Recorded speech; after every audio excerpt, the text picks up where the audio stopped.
सोलन में बारिश न होने की वजह से किसानों के खेत सूखते जा रहे हैं, जिसकी वजह से किसानों को भारी नुकसान हो रहा है। जहां प्राकृतिक पानी के स्रोत है, वहां फिर भी इस सूखे का असर कम है, लेकिन जो किसान केवल बारिश पर ही निर्भर है, उनकी रातों की नींद उड़ चुकी है। उनकी आंखों के सामने ही फसल सूखती नजर आ रही है, लेकिन वो चाहकर भी कुछ नहीं कर पा रहे हैं। इसको लेकर सोलन के किसानों ने चिंता जाहिर की है और कहा है कि इस वर्ष फसलों के उचित दाम उन्हें नहीं मिले हैं। जो दाम मिले उनसे खेती का खर्चा भी नहीं निकल पाया है। अगर कुछ दिनों के भीतर बारिश नहीं हुई तो उनकी फसल पूर्ण रूप से सूखने की कगार पर पहुंच जाएगी। देखिए, फसल पे बहुत बुरा असर है। मतलब कि जो मटर के फसल है वो 2.5-3 इंच से ऊपर नहीं बढ़ पा रही, वहीं पे उस पर फूल लग चुका है और उस वजह से उसमें 4-4 फड़ियाँ लगनी है। उसके बाद उसने सूख जाना है। बस जिम्मेदार के माड़े हाल है, मतलब बहुत बुरे हाल है। बारिश का सबसे मेन तो बारिश का होना ने, जो बारिश हो ही नहीं रही आपकी 2-2.5 महीने से, वो सबसे बड़ा कारण तो यही है। पेस्टिसाइड लगा के कोई फ़ायदा नहीं है। अब जब आपका पौधा ही सर्वाइव नहीं कर पाया है, जब पौधा ही आपका उठा नहीं है, तो बिना पानी के कोई फ़ायदा नहीं है उसका।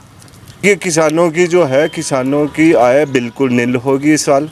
जो मटर की फसल से हमारे को कुछ 20-30 हज़ार 40 हज़ार रुपये किसानों को आते थे, उससे कुछ नहीं आएगा। 2 रुपये की आपकी इनकम नहीं होएगी। देखिए, न्यूनतम मूल्य जो दे वो तो सरकार से हम हमेशा से लेके मांग करता है और हर लेवल का कृषि इसको करता आया है।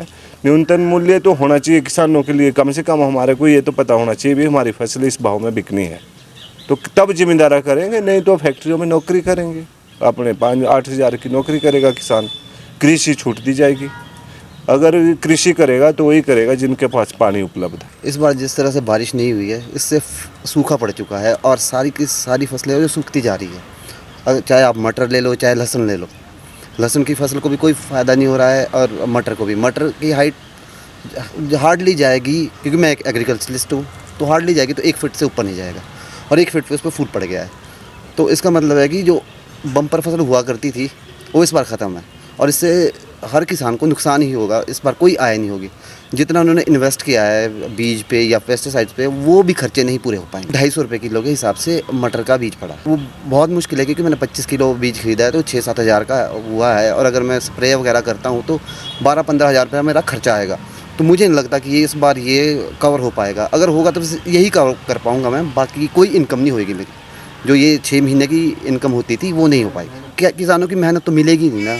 मेहनत तब मिलती है अगर मान लो मैंने जिस हिसाब से मैंने 6 हज़ार का बीज लिया, उसके ऊपर सारी की सारी पेस्टिसाइड लगाई, मतलब 12-15 हज़ार का खर्चा हुआ, उसके ऊपर अगर मेरी फसल बिकती है 40 या 50 हज़ार की, फिर मुझे मेहनत मिलेगी उसमें।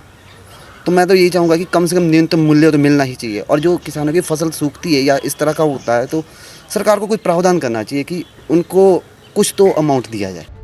गौर हो कि इन दिनों खेतों में मटर, गोभी और लहसुन की फसल लगाई जाती है, लेकिन बारिश न होने की वजह से किसानों के खेत सूखने की कगार पर पहुंच गए हैं। सूखे के चलते सब्जियों का आकार बड़ा नहीं हो रहा है। अगर आने वाले समय में ऐसी ही स्थिति रही तो किसानों को भारी नुकसान उठाना पड़ सकता है। पंजाब केसरी टीवी के लिए सोलन से कीर्ति कौशल की रिपोर्ट।